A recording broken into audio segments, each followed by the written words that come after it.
नदियापुर गांव में बसंत नाम का एक नौजवान नाविक रहता था। नदियापुर गांव की सीमा में आने जाने के लिए लोगों को नाव का ही सहारा लेना पड़ता था। बसंत एक सीधा साधा नाविक था। उसके परिवार में उसकी पत्नी और एक बूढ़ी माँ थी। बसंत बेहद गरीब था। बसंत के ऊपर नदियापुर गांव के लगभग सभी लोगों का कर्जा चढ़ा हुआ था। आज बसंत अपनी नाव के पास पहुंचा ही था कि तभी गांव का सेठ धनीराम कुछ लोगों के साथ उसके पास आ धमका। बस बहुत हो गया, अब मामला बर्दाश्त से बाहर होता जा रहा है, समझ गया? पूरे 6 महीने हो गए मुझे बेवकूफ बनाते हुए तुझे। आज मैं अपने पैसे ले जाकर ही रहूंगा, समझा? मुझे कुछ दिनों की मोहलत और दे दो सेठ जी। आप तो जानते ही हो कि इस वक्त धंधा कितना मंदा चल रहा है। अबे तेरा धंधा कोई मंदा नहीं चल रहा। सच तो ये है कि तू मेरे पैसे देना ही नहीं चाहता। नदियापुर गांव में आने के लिए और जाने के लिए नाव का ही सहारा लेना पड़ता है। ऊपर से ये इलाका टूरिस्ट इलाके में भी आता है। सैलानियों की कोई कमी नहीं है यहाँ पर। तेरा धंधा मंदा कैसे बढ़ सकता है बे? सेठ जी, सारे गांव वाले जानते हैं कि मेरी किस्मत कितनी फूटी हुई है। मैं बड़ी मेहनत से पाई पाई इकट्ठा करता हूँ, लेकिन वो पैसे किसी न किसी वजह से मुझसे खर्च हो जाते हैं। बसंत पर सेठ धनीराम बसंत का मजाक उड़ाते हुए अपने लोगों को देखकर बोला, रे सुना तुम लोगों ने? ये बड़ी मेहनत से पाई पाई जोड़कर रकम इकट्ठा करता है और इसे खुद नहीं पता कि इसके पैसे कहाँ खर्च हो जाते हैं बे? इतना कहकर धनीराम गुस्से से बसंत की ओर देखकर बोला, ये क्यों नहीं कहता कि तू एक नंबर का अय्याश है? सारे पैसे अय्याशी में खर्च कर देता है। बेवकूफ आदमी, तुझे कोई और नहीं मिला बेवकूफ बनाने के लिए, है बे? नहीं नहीं, ऐसा मत कहिए सेठ जी। नदियापुर के सारे लोग जानते हैं कि मैं कितना शरीफ हूँ। मेरे घर में मेरी पत्नी और मेरी बूढ़ी माँ रहती है। मैंने तुझसे ये नहीं पूछा कि तेरे घर में कौन कौन रहता है, समझ गया? अरे तेरे घर में तेरी बूढ़ी माँ रहे या तेरी पत्नी, मुझे इससे क्या? मुझे तो बस मेरे पैसे से मतलब है। और रहा सवाल तेरे शरीफ होने का, अरे तूने तो सारे गांव से कर्जा ले रखा है और जहां तक मुझे जानकारी है तूने किसी के पैसे नहीं चुकाए। मुझे थोड़ी सी मोहलत और दे दीजिए सेठ जी। मैं वादा करता हूँ कि मैं आपकी एक एक पाई चुका दूंगा। ठीक है, लेकिन इस बार मैं तुझे 10 दिन से ज्यादा की मोहलत नहीं दे सकता। 10 दिन के अंदर अंदर अगर मुझे मेरे पैसे नहीं मिले ना, तो मैं तेरा मकान तुझसे छीन कर तुझे धक्के देकर तेरे मकान से बाहर निकाल दूंगा। समझ में आ गई? इतना कहकर धनीराम वहाँ से चला गया और बसंत अपना मुंह लटकाते हुए अपने काम पर लग गया। शाम को थका हारा बसंत जैसे ही अपने घर पर पहुंचा, उसकी पत्नी बोली, आ गए सेठ जी घर पर। आपके पीछे बहुत सारे मेहमान आपको पूछते हुए आए थे। उन्होंने आपका काफी देर तक इंतजार किया और बेचारे इंतजार करके बहुत थक गए। अभी कुछ देर पहले ही गए हैं। झुमकी, मैं जानता हूँ कि तुम किन की बात कर रही हो। जब तुम सारी बातें जानते ही हो तो फिर उन सबके कर्जे क्यों नहीं चुका देते? तुम अच्छी तरह से जानती हो झुमकी, पिछले कुछ सालों से मेरे साथ क्या हो रहा है। मैं जब भी कुछ पैसे जमा करता हूँ वो किसी न किसी तरह से खर्च हो जाते हैं। पिछली बार माँ का पैर टूट गया था, उसके इलाज में कितने पैसे खर्च हो गए।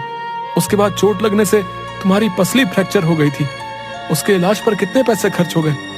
मैं तुम्हारी बातों को समझती हूँ, लेकिन गाँव वाले इस बात को नहीं समझते। उन्हें तो बस अपने पैसों से मतलब है और आखिरकार वो तुमसे कब तक पैसे नहीं मांगेंगे? गांव का मुखिया धमकी देकर गया है, अगर तुमने गांव वालों के पैसे नहीं दिए तो वो तुम्हारी नाव छीन लेगा। और सेठ धनीराम मुझे धमकी देकर गया है कि अगर 10 दिन के अंदर मैंने उसके पैसे नहीं दिए तो वो मुझसे मेरा मकान छीन लेगा। मेरी समझ में नहीं आता कि अब मैं क्या करूं। मेरी समझ में नहीं आता, गांव में जितने भी नाविक हैं उन सब की ऐश की चांदी कट रही है। उन सब के मकान देखे हैं तुमने? ऐसा लगता है जैसे कि वो कोई नाव नहीं बल्कि कोई कंपनी चलाते हो। तुम सारा दिन नदी के किनारे क्या करते रहते हो?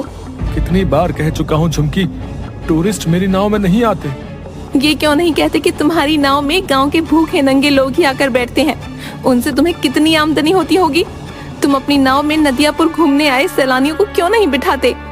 जितने भी नाविक हैं वो झूठ बोलकर टूरिस्ट को अपनी नाव में बैठाकर सिर्फ उन्हें चूना लगाते हैं और मुझे झूठ बोलना नहीं आता। नहीं चाहिए मुझे हराम की कमाई।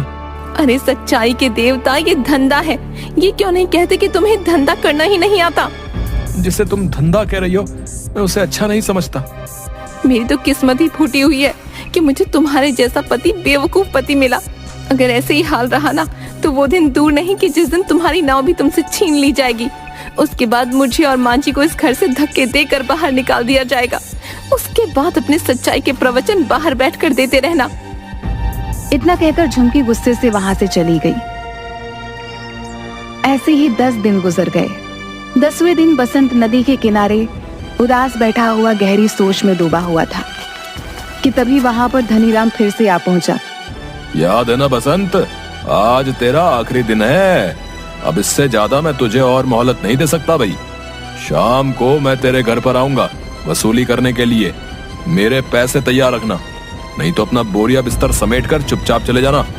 इतना कहकर धनीराम वहां से चला गया। बसंत अपने आप से बोला, अब क्या होगा? पूरे 10 दिन से मेरी नाव में मुश्किल से 20 मुसाफिर भी नहीं बैठे होंगे। मैं धनीराम के पैसे कहां से दूंगा? अगर मैंने उसे पैसे नहीं दिए तो वो मेरे परिवार को बेइज्जत करके घर से निकाल देगा। मैं कहां जाऊं, क्या करूं?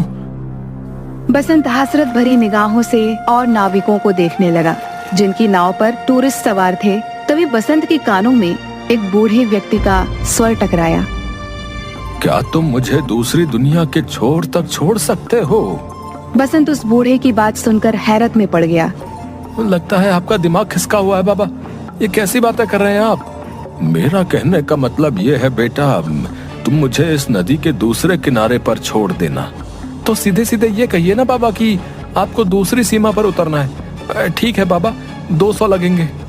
मैंने सुना है कि तुम बूढ़े और गरीब यात्रियों से पैसे नहीं लेते।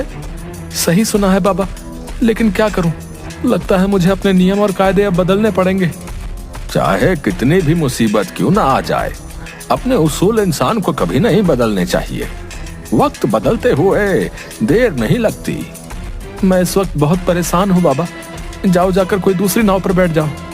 लेकिन मुझे तो सिर्फ तुम्हारी ही नाव पर बैठना है, पर मेरे पास पैसे नहीं है तुम्हें देने के लिए। अगर तुम मुझे वहां तक छोड़ दोगे तो मैं तुम्हारा एहसानमंद रहूंगा। मेरी पत्नी वहां पर इंतजार कर रही है। बूढ़े की बात सुनकर बसंत को बूढ़े के ऊपर तरस आ गया था। ठीक है बाबा, मैं तुम्हारा दिल नहीं तोड़ूंगा। आइए बैठिए, जहाँ आपको जाना है मैं आपको वहाँ छोड़ दूंगा, ठीक है? बसंत की बात सुनकर वह बूढ़ा रहस्यमयी अंदाज में मुस्कुराते हुए बसंत की नाव में बैठ गया। बसंत की नाव नदी के बीच में पहुंची ही थी कि तभी वो बूढ़ा बसंत से बोला, बस मुझे यहीं तक छोड़ दो। बाबा पागल हो गए हो क्या? यहाँ पर तो सिवाय पानी के अलावा कुछ भी नहीं है।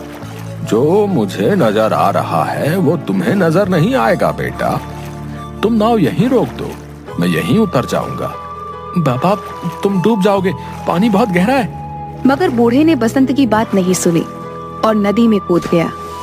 यह देखकर बसंत बुरी तरीके से घबरा गया और बड़बड़ाता हुआ बोला, अरे कहाँ फंस गया मैं? अगर ये बूढ़ा मर गया तो इसकी मौत का इल्जाम भी मेरे ऊपर लगेगा। सभी लोगों ने इस बूढ़े को मेरी नाव में सवार होते हुए देखा है। अब क्या करूं? लगता है मुझे भी नदी में कूदना ही पड़ेगा। इतना कहकर बसंत ने नदी में छलांग लगा दी। मगर उसने जैसे ही नदी में छलांग लगाई, उसने अपने आप को एक बेहद सुंदर जंगल के बीच बहुत छोटे से तालाब में खड़ा हुआ पाया। बसंत तुरंत उस तालाब से निकलकर उस जंगल की ओर देखने लगा। तभी उसके कानों में एक भारी आवाज टकराई। बेटा मेरी शाख थोड़ी सी झुक रही है, इसे थोड़ा सा सीधा कर दो, मुझे दर्द हो रहा है। बसंत ने देखा कि वो जिस पेड़ के नीचे खड़ा था, बसंत से वही पेड़ बोला था। बसंत डर गया। डरो मत, अगर तुम मेरा ये काम करोगे तो मैं तुम्हें आगे का रास्ता बता दूंगा। बसंत ने डरते डरते उस पेड़ की शाख ऊंची कर दी। तभी अचानक बसंत के सामने एक बेहद सुंदर सोने की सड़क बन गई। घबराओ मत, तुमने मेरी मदद की है, इस वजह से ही तुम्हारे लिए ये सोने की सड़क मैंने बना दी है। तुम यहाँ से सीधे राजमहल तक पहुँच जाओगे। लेकिन ये कौन सी जगह भाई? कुछ देर बाद तुम्हें पता लग जाएगा। तुम जिस रास्ते से यहाँ पर आए हो वो रास्ता सिर्फ शाही लोगों के लिए खुलता है। तुम जरूर कोई खास हो। कुछ दूर चलकर बसंत की नजर एक पेड़ पर गई जहां पर लाल लाल सेब लटक रहे थे। अचानक एक सेब बसंत की ओर देखकर बोला, देख क्या रहे हो? अगर तुम्हें भूख लगी है तो मुझे खा लो। अरे वाह, ये मैं कहाँ आ गया? वो बूढ़ा जरूर कोई मायावी व्यक्ति था।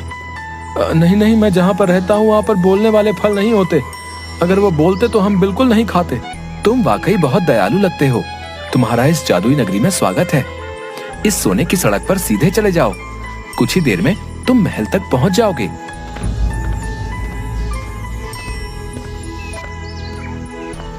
कुछ ही देर में बसंत एक आलीशान महल के सामने पहुंच गया। तभी उसके कंधे पर पीछे से किसी ने हाथ रखा। बसंत ने देखा तो सामने वही बूढ़ा खड़ा उसे देखकर मुस्कुरा रहा था। कौन हो तुम और ये कौन सी जगह है? अचानक वह बूढ़ा एक बेहद सुंदर राजकुमार में तब्दील हो गया। ये सारा का सारा राज्य मेरा है। तुम पृथ्वी पर नहीं बल्कि दूसरी एक जादुई दुनिया में हो। दूसरी दुनिया में? मैं कुछ समझा नहीं। दरअसल नदियापुर गांव की नदी के बीच एक दूसरी जादुई दुनिया का द्वार खुलता है। ये एक जादू की दुनिया है। तुम्हारा महल तो बिल्कुल सोने का मालूम होता है। यहाँ के दरवाजे, यहाँ तक कि सैनिक भी सोने के ही मालूम होते हैं। सोने के मालूम नहीं होते, ये सोने के ही हैं। मैं तुम्हें बहुत दिनों से नाव में बैठा हुआ उदास देख रहा था। मैं जानता हूँ कि तुम बहुत अच्छे स्वभाव के हो और तुम्हारी दुनिया में अच्छे व्यक्तियों के साथ अच्छा बर्ताव नहीं होता, जबकि हमारी दुनिया में ऐसा बिल्कुल नहीं होता। इसलिए मुझे लगा तुम्हारी मदद करनी चाहिए।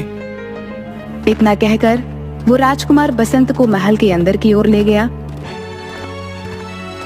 जहां पर सोने के सिक्कों के ढेर लगे हुए थे। ये सारे सोने के सिक्के तुम्हारे हैं। तुम्हारी जितनी मर्जी हो यहाँ से ले जा सकते हो और तुम जब चाहो यहाँ पर आ सकते हो। मगर याद रखना, तुम्हें इस बात को हमेशा रहस्य ही रखना होगा।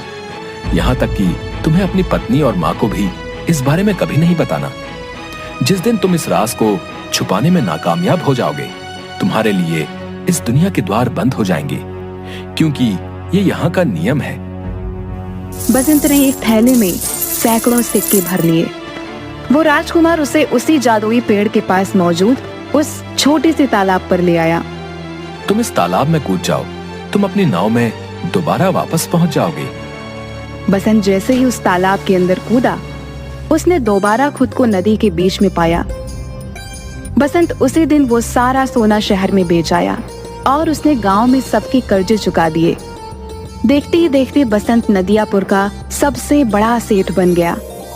एक दिन बसंत की पत्नी ने बसंत से कहा, तुमने आज तक नहीं बताया जी कि आखिरकार तुम इतने ढेर सारे पैसे लेकर कहाँ से आए और तुम कुछ दिनों के लिए अचानक कहाँ लापता हो जाते हो?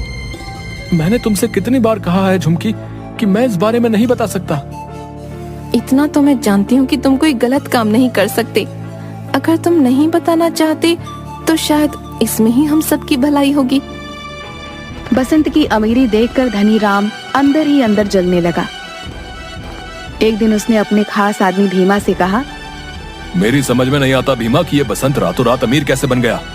मैं सोच रहा था कि इसके मकान और उसकी नाव पर कब्जा कर लूंगा, लेकिन इसने तो मेरे सारे पैसे लौटा दिए। सिर्फ आपके ही नहीं सेठ, उसने सारे गांव वालों के पैसे लौटा दिए।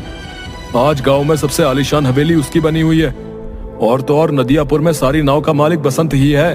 हाँ मुझे पता है, और वो टूरिस्ट से बहुत कम पैसे लेता है और गांव के लोगों को तो वो मुफ्त में ही नाव में बैठाने का काम करता है। मेरा धंधा भी चौपट हो गया। दाल में जरूर कुछ ना कुछ काला है। जाओ जाकर पता करो कि आखिर माजरा क्या है। जाओ। मैंने पता कर लिया है। क्या मतलब? कुछ दिनों पहले मैं उसका चुपके से पीछा कर रहा था। अचानक मैंने देखा कि वो बीच नदी में कूद गया और कुछ ही घंटों के बाद वो वापस आ गया। उसके हाथ में एक थैला था जो सोने से चमक रहा था। बेवकूफ आदमी, ये बात तूने मुझे पहले क्यों नहीं बताई? इसका मतलब कि नदी के बीचों बीच जरूर कोई सोने की सुरंग है जो उसके हाथ लग गई है। मुझे अभी ले चलो वहां पर।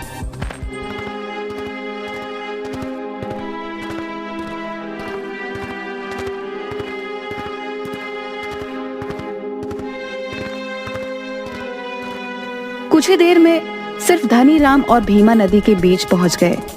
क्या तुम्हें यकीन है भीमा की बसंत यहीं कूदा था? जी, मैंने उसे ठीक इसी जगह छलांग लगाते हुए देखा था। तो फिर देर किस बात की है भीमा? चलो अब हम दोनों साथ साथ कूदकर उस सोने की सुरंग में पहुंच जाते हैं और सारा का सारा सोना आज ही निकाल लेते हैं। आपने तो मेरे मुंह की बात छीन ली। इतना कहकर वह दोनों नदी में कूद गए। अचानक बहुत तेज एक पानी की लहर आई। भीमा और धनीराम डूबकर मर गए। बसंत ने आज तक उस रहस्यमयी कहानी के बारे में किसी को नहीं बताया था।